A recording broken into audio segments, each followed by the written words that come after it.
2 साल बाद भी निर्दोष होने के बावजूद यूसुफ बंदी गृह में था। एक रात को मिस्र के राजा ने, जिसे फिरौन कहते हैं, उसने रात में 2 स्वप्न देखे जो उसे निरंतर परेशान कर रहे थे। जो स्वप्न उसने देखा उसका फल बताने वाला कोई भी नहीं है। परमेश्वर ने यूसुफ को यह योग्यता दी थी कि वह स्वप्न का अर्थ समझ सके, इसलिए फिरौन ने यूसुफ को बंदीगृह से बुलवा भेजा। यूसुफ ने उसके लिए स्वप्न की व्याख्या की और कहा कि सारे मिस्र देश में 7 वर्ष तो बहुतायत की उपज के होंगे और उनके पश्चात 7 वर्ष अकाल के आएंगे। फिरौन यूसुफ से बहुत प्रभावित हुआ और उसे मिस्र का दूसरा सबसे शक्तिशाली आदमी नियुक्त किया।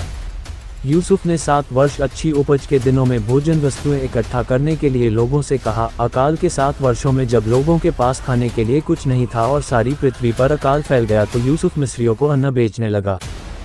अकाल न केवल मिस्र परंतु कनान में भी पड़ा था, जहां यूसुफ का परिवार रहता था। याकूब ने अपने बेटों को मिस्र से अन्न लाने के लिए भेजा। यूसुफ के भाइयों ने उसे न पहचाना जब वह अनाज मोल लेने के लिए उसके सामने खड़े थे, परंतु यूसुफ ने उन्हें पहचान लिया।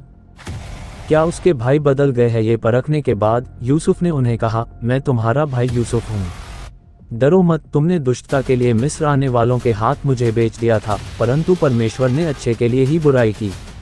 आओ और मिस्र में रहो, ताकि मैं तुम्हें और तुम्हारे परिवार को जो कुछ मिस्र देश में है अच्छे से अच्छा तुम्हें दूंगा।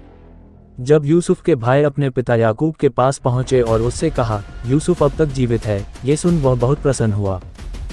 याकूब वृद्ध हो गया था, वह अपने परिवार के साथ मिस्र देश गया और वह सब वहां रहने लगे। याकूब ने मृत्यु से पहले अपने सब पुत्रों को आशीर्वाद दिया। परमेश्वर ने जो वाचा अब्राहम से बांधी थी, अब्राहम के बाद इसहाक से, इसहाक के बाद याकूब और उसके 12 पुत्रों व उसके परिवार से 12 पुत्रों की संतान से इसराइल के 12 गोत्र बन गए।